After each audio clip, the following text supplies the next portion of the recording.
There is a message on the YouTube just a few minutes back. I just got on my mobile.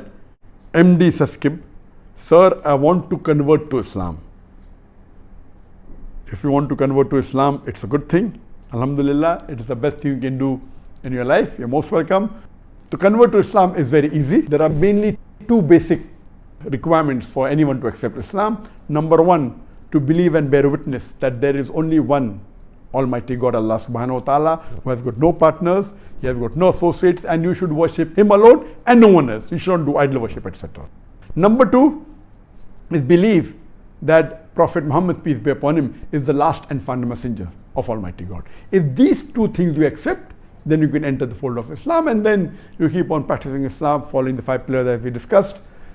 So I'd like to ask you, brother, that I hope you want to accept Islam out of your free will, and I hope that no one is forcing you to accept Islam, and it's not a must that you have to do it in public, but since you requested me, I will say it in Arabic and you can repeat it. I will say it slowly, and I hope no one is giving you money to accept Islam. You're doing it out of your free will, and surely one of the reasons that you accepted Islam may be one of the reasons I mentioned in the answer to my first question. I'll say it in Arabic, brother, and you can repeat it.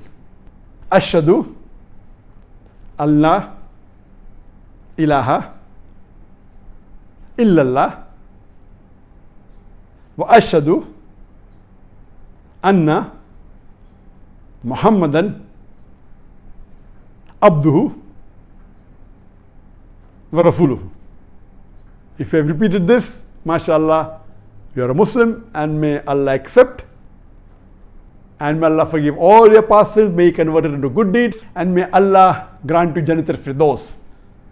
I'm not used to giving shahada when I cannot hear back the feedback. Maybe the reply is coming on the social media, and I pray to Allah subhanahu wa ta'ala that may you get more knowledge of the deen, and may you practice more of Islam, and inshallah may we be resurrected together on the Day of Judgment, inshallah.